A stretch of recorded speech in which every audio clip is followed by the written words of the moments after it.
आज के इस वीडियो में हम इसी प्लान के ऊपर डिस्कस करने वाले हैं जिसका 2D लेआउट प्लान आपके सामने है। इसको आप डायग्राम प्लान भी बोल सकते हैं।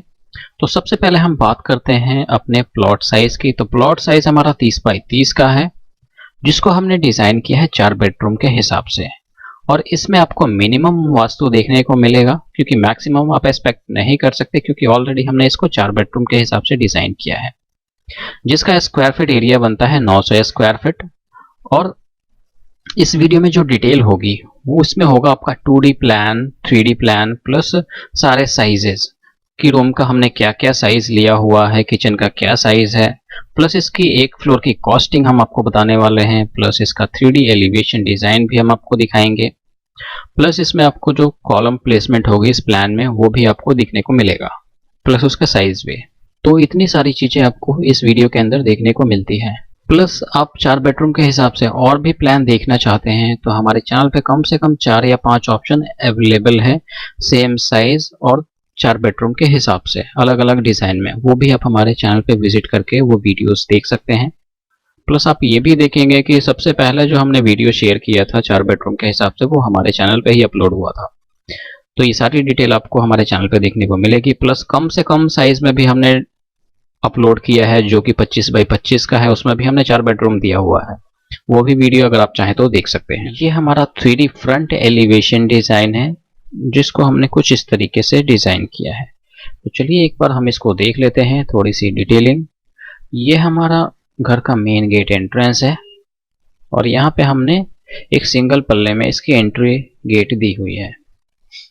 और यहाँ पे इसको एंट्रेंस को हाईलाइट करने के लिए 3 लेयर्स में हमने इसको डिवाइड किया हुआ है, स्टोन, फिर से स्टोन और बीच में जो है नॉर्मल वाइट कलर का कॉम्बिनेशन हमने यूज किया हुआ है। प्लस इन दोनों साइड को हमने इक्वल इक्वल बैलेंस करके यहाँ पे नॉर्मली ग्रूव पेंटिंग के हिसाब से हमने डाली हुई है। उसके बाद देख लीजिए यहाँ पे हमने यहाँ पे डार्क स्टोन यूज किया हुआ है, पत्थर, और नीचे वाले बेस पे जो है हमने टाइल्स यूज की हुई हैं। प्लस यहाँ पे हमने 2 विंडो को हाईलाइट करने के लिए यहाँ पे ग्रे कलर का एक बैंड रन किया है, जिसको हमने वॉल से 6 इंच बाहर रखा है। और ये जो पट्टी है इसको हमने 2 या 3 इंच बाहर रखा हुआ है और इसको हमने 6 इंच बाहर रखा है। तो नॉर्मली जो है आपका ये जो टोटल फ्रंट जो है 30 फीट का है, तो यहाँ पे हमने इसको माइनस कर दिया 3 फुट बैल्कनी को, और यहाँ पे एक बैंड रन कर दिया स्ट्रेट। तो इस हिसाब से आप छोटा सा एक डिजाइन बना सकते हैं, बहुत ही सिंपल है। और ऊपर आप बालकनी की बात करें तो यहाँ पे बालकनी पे जो रेलिंग है इसकी जो नॉर्मल हाइट यहाँ तक जो है 3 फुट है फ्लोर से। उसके बाद जो है ये वाला बैंड जो रन कर रहा है वो 4 फुट पे रन कर रहा है। तो उस हिसाब से आप इस तरीके से इसको डिजाइन कर सकते हैं। मैं मूव करके आपको दिखा रहा हूँ जिससे कि आपको कोई कंफ्यूजन ना हो इसमें। प्लस इसमें एक क्वेश्चन रह जाता है कि सीढ़ी से हम यहाँ पे लैंड करते हैं, तो उस हिसाब से आप देख लीजिए आपको मम्टी रखना है या फिर ओपन रखना है, तो आप अपने हिसाब से इसको एडजस्ट कर सकते हैं। ये हमारा 3D प्लान है, उसी प्लान का जिसके बारे में हम अभी आपसे डिस्कस कर रहे थे। और यहाँ पे हम आपको चीज़ें दिखाएंगे 3D में। ये एक 3D इंटीरियर प्लान है, यहाँ पे आपको सारी चीज़ें 3D में देखने को मिलती हैं। यहाँ पे आपको घर बनने से पहले आप व्यू देख सकते हैं कि आपके घर बनने के बाद कैसा दिखने वाला है, आपके वॉल पे क्या मटेरियल यूज हुआ है, पेंट हुआ है या फिर वॉलपेपर, फर्नीचर की प्लेसमेंट किस तरीके से हो रही है वो भी आप यहाँ पे देख सकते हैं। प्लस फ्लोर में कौन सा मटेरियल हमने यूज किया है, पत्थर, टाइल, वो सारी चीज़ें आप यहाँ पे विजुअलाइज कर सकते हैं। प्लस जब भी आप कंस्ट्रक्शन करवाते हैं तो उस हिसाब से कंपेयर कर सकते हैं हमें क्या यूज करना चाहिए। तो चलिए सबसे पहले हम स्टार्ट करते हैं अपने एंट्रेंस से। ये हमारा मेन गेट एंट्रेंस है, इसकी हाइट आप अपने अकॉर्डिंग एडजस्ट कर सकते हैं। अभी हमने 8 फुट की ओपनिंग छोड़ी है, पूरी 8 फुट हाइट, और इसकी जो वाइड है वो है 5 या 6 फुट आप रख सकते हैं। और 5-6 फुट में 2 पल्लों का गेट आप लगा सकते हैं, आप चाहें तो सिंगल पल्ले में भी लगा सकते हैं। और ये आगे वाला जो है इधर पार्किंग है, छोटा सा हमने पार्किंग स्पेस भी दिया हुआ है जहाँ पे आप 2 बाइक पार्किंग कर सकते हैं। प्लस रोड से पार्किंग की हाइट हमने ज़्यादा नहीं 1-1.25 फुट रखी है, उस हिसाब से आप देख लीजिए।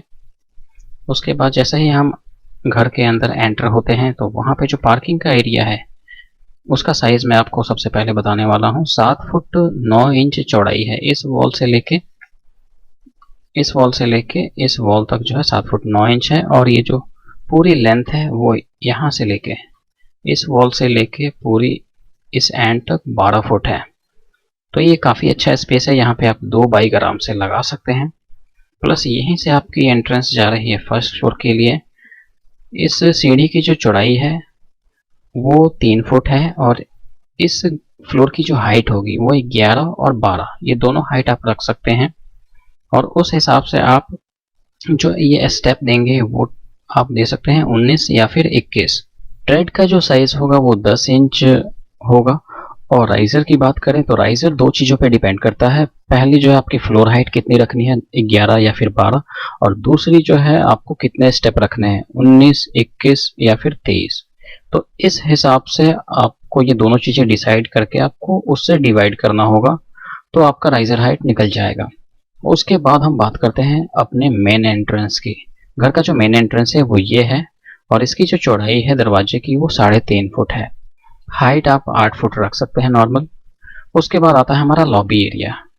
तो लॉबी एरिया का जो साइज है यहाँ से लेके यहाँ तक 17 फुट 3 इंच है चौड़ाई, और लंबाई इसकी जो है 6 फुट 9 इंच है। काफ़ी अच्छी मूवमेंट स्पेस है लॉबी की। अब हम बात करते हैं बेडरूम 1 की। ये हमारा बेडरूम 1 है, और यहाँ पे आता ही सबसे पहले लोगों की नज़र पड़ेगी कि एंटर करते ही जो है हमारा हेडबोर्ड होगा, जो कि गलत है। लेकिन जो मैं आपको वास्तु डायरेक्शन बताने वाला हूँ उसके हिसाब से आपको यहीं पे रखना होगा। अगर आप वास्तु फॉलोअर नहीं है तो आप इसको रिवर्स कर सकते हैं। बेड की जगह एलसीडी और एलसीडी की जगह बेड आप कर सकते हैं। प्लस इस रूम में आप देख लीजिए कि हमने वॉल पे वॉलपेपर यूज़ किया हुआ है, प्लस यहाँ पे कुछ डिस्प्ले यूनिट्स लगाए हुए हैं वॉल पे, और यहाँ पे फ्लोरिंग जो है वो वुडन है। अलमारी की प्लेसमेंट आपकी यहाँ पे है, जिसकी जो चौड़ाई है वो 2 फुट है। और बेड का साइज़ की अगर मैं बात करूँ तो 6 बाई 6.5 का आपका बेड यहाँ पे आराम से आएगा। प्लस यहाँ पे आप एलसीडी यूनिट भी लगा सकते हैं। प्लस रोड साइड से आपको यहाँ पे एक अच्छी खासी विंडो स्पेस मिल जाती है, जिससे कि आपकी वेंटिलेशन अच्छी होगी। अब इस साइज़ की हम बात करें तो 10 फुट इसकी चौड़ाई है। ये जो साइज़ है वो 10 फुट है, और इसकी जो पूरी लंबाई है यहाँ से लेके यहाँ तक वो 12 फुट है, जो कि एक रूम के लिए काफ़ी अच्छी स्पेस है, और ये एक स्टैंडर्ड साइज़ है। अब हम बात करते हैं बेडरूम 2 की। तो बेडरूम 2 का साइज़ भी सेम है 10 बाई 12, लेकिन यहाँ पे फर्नीचर की प्लेसमेंट थोड़ी सी चेंज है। यहाँ पे आपको अलमारी मिल जाती है 2 फुट चौड़ी। उसके बाद जो है 6 बाई 6.5 का आपको बेड मिल जाता है दोनों साइड। आप चाहे तो साइड टेबल रख सकते हैं, नहीं रिक्वायरमेंट है तो मत रखिए, कोई प्रॉब्लम नहीं है। लेकिन ड्रेसिंग की रिक्वायरमेंट होती है, वो आप किसी एक साइड टेबल को एज ए ड्रेसिंग कन्वर्ट कर सकते हैं। दूसरी चीज़, आपका इस वॉल पे जो हमने वॉलपेपर यूज़ किया हुआ है, प्लस यहाँ पे भी हमने डिस्प्ले यूनिट डाले हैं, प्लस यहाँ पे भी आपको एक विंडो ऑप्शन मिल जाता है। और फ्लोरिंग में जो है आपको वुडन फ्लोरिंग ही यहाँ पे भी मिल रहा है। अब हम देख लेते हैं अपने कॉमन बाथरूम की। यहाँ पे हमें 2 बाथरूम के ऑप्शन मिलते हैं। तो सबसे पहले हमारा ये कॉमन हम डिस्कस करेंगे। इसके साइज़ की बात करें तो 6 फुट 9 इंच इसकी चौड़ाई है। इस वॉल से लेके इस वॉल तक 6 फुट 9 इंच है, और 6 फुट 6 इंच इसकी लंबाई है। तो इसमें आप चाहें तो कंबाइंड दोनों चीज़ें कंबाइंड कर सकते हैं।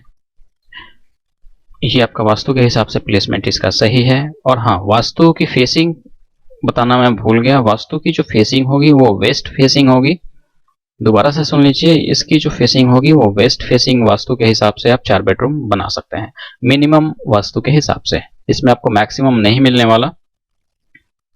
अब हम बात करते हैं, ये हमारा जो है वॉशरूम, या फिर आप यहाँ पे एक बाथरूम बना सकते हैं नॉर्मली। अगर आपको यहाँ पे टॉयलेट देना है तो ये वास्तु के हिसाब से सही नहीं होगा, इसलिए आप इसको वॉशिंग या फिर बाथरूम बना सकते हैं। अगर दूसरा ऑप्शन मैं आपको दूं तो यहाँ पे आप एक मंदिर भी डाल सकते हैं। तो इस हिसाब से आपको डिसाइड करना है कि आपको बाथरूम रखना है या फिर मंदिर रखना है। ये हमारा बेडरूम 3 है, और यहाँ पे जो है बेड की प्लेसमेंट देख लीजिए, क्योंकि ये थोड़ा सा छोटा है उस रूम से। इसमें आपको बेड की प्लेसमेंट इस वॉल से अलाइन करके है। इसमें भी आपको 6 बाई 6.5 का बेड मिल रहा है, पूरा 2 फुट चौड़ी अलमारी मिल रही है।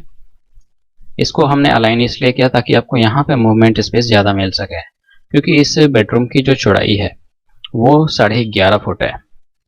यहाँ से लेके यहाँ तक 11.5 फुट है टोटल, और 9 फुट की इसकी लंबाई है पूरी। इस विंडो वाली वॉल से लेके इस दरवाजे की वॉल तक। प्लस यहाँ पे भी जो है आप वॉल हंग LCD लगा सकते हैं। यहाँ पे हमने वॉलपेपर यूज़ किया हुआ है वॉल पे, प्लस फ्लोर पे जो है आपका वही वुडन टाइल हमने यूज़ किया हुआ है। उसके बाद हम बात करते हैं अपने किचन की। तो किचन का भी यहाँ पे आप देख लीजिए L शेप का काउंटर है। यहाँ पे जो है आपका सिंक आ जाता है बर्तन धोने के लिए, और ये आपका कुकटॉप है जिसके सामने एक विंडो ऑप्शन मिल जाता है आपको। प्लस इस पूरे वॉल पे आपका जो है टाइलिंग कर सकते हैं, ग्रेनाइट आप टॉप दे सकते हैं, नीचे आप स्टोरेज बना सकते हैं। और रही बात ओवरहेड स्टोरेज यूनिट की, तो आप सिर्फ एक इस वॉल पे आप दे दें, वो ज़्यादा सही रहेगा, और बीच में आपका चिमनी हो जाएगा। इसके साइज़ की अगर मैं बात करूं तो 6 बाई 9 की इसकी साइज़ है, 6 फुट इसकी चौड़ाई है और लंबाई इसकी 9 फुट है। अब आता है बेडरूम 4। तो बेडरूम 4 का साइज़ है जो आप गेस्ट पर्पस के लिए यूज़ कर सकते हैं। 10 फुट 9 इंच इसकी चौड़ाई है, यहाँ से लेके यहाँ तक 10 फुट 9 इंच है, और इसकी जो लंबाई है वो 9 फुट पूरी है। इसमें भी आपको एक अलमारी ऑप्शन मिल जाता है, प्लस ये आपका एक विंडो मिल जाता है, और यहाँ पे आपको 6 बाई 6.5 का एक बेड मिल जाता है। कुछ इस तरीके से आप कर सकते हैं। तो अब हम बात करते हैं कि वास्तु के हिसाब से इसमें क्या क्या हम चेंजेस कर सकते हैं। तो पहली चीज़ जो है वास्तु के हिसाब से, जैसा मैंने बताया कि बाथरूम की जगह पे यहाँ पे आप मंदिर भी रख सकते हैं। यहाँ पे आप टॉयलेट रखने की ज़रूरत नहीं है क्योंकि वो वास्तु के हिसाब से सही नहीं होगा। और दूसरी चीज़, अगर आपको यहाँ पे हॉल बनाना है, छोटा सा सिटिंग एरिया बनाना है, तो आप इस रूम को सिटिंग हॉल बना सकते हैं, यानी कि ड्राइंग रूम। इससे ज़्यादा आप इसमें कुछ भी चेंज नहीं कर सकते क्योंकि 4 रूम के हिसाब से जो है फिर वो वास्तु आपको नहीं मिल पाता इसमें। यहाँ पे हम कॉलम की प्लेसमेंट एक बार देख लेते हैं कि इस प्लान में हमने किस तरीके से कॉलम की प्लेसमेंट की है, उसके साइजेस क्या हैं। तो सबसे पहले हम बात करेंगे कि कॉलम की क्वांटिटी कितनी है। तो टोटल कॉलम की क्वांटिटी यहाँ पे 14 है, और इनकी जो प्लेसमेंट है वो पहली लाइन आप देख लीजिए, फ्रंट जो हमारी वॉल है उस पर हमने 4 कॉलम प्लेस किए हैं, और जो दूसरी लाइन है सेंटर में उस पर हमने 4 कॉलम दिए हैं, प्लस उसके बाद जो तीसरी लाइन है उस पर हमने 3 कॉलम दिए हैं, और जो लास्ट वाली लाइन है उस पर भी हमने 3 कॉलम दिए हैं। तो इस हिसाब से आपके टोटल 14 कॉलम्स बनते हैं, और इनके जो साइजेस डिपेंड करते हैं कि आप कितने फ्लोर ले जाते हैं। अगर आप 2 फ्लोर ले जाना चाहते हैं तो उसके लिए आपको कम से कम 9 बाई 12 के कॉलम रखने होंगे, मिनिमम साइज है ये। अगर आप इससे ऊपर लेकर जाते हैं तो आपको साइज इंक्रीज करना पड़ेगा, 9 बाई 15 रखना होगा। तो उम्मीद करता हूँ ये कॉलम की प्लेसमेंट आपको समझ में आ गई होगी।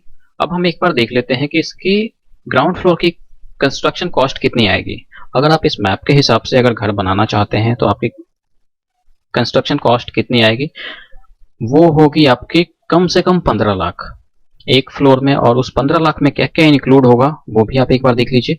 उसमें सिर्फ फिनिशिंग मटेरियल्स इंक्लूड होंगे, जैसे कि आपका फ्लोरिंग, आपका वॉलपेपर, पेंट, इसमें दरवाजे और विंडो, ये दोनों इंक्लूड रहेंगे। प्लस इसमें किचन की कोई भी एक्सेसरीज इंक्लूड नहीं होगी, प्लस कोई भी लूज फर्नीचर इसमें इंक्लूड नहीं होगा। तो फिनिशिंग मटेरियल समझ में आ गया होगा कि क्या होता है फिनिशिंग मटेरियल, वो सारी चीज़ें इसमें इंक्लूड होंगी। प्लस बाहर की जो टाइलिंग है वो सारी चीज़ें इसमें इंक्लूड होंगी।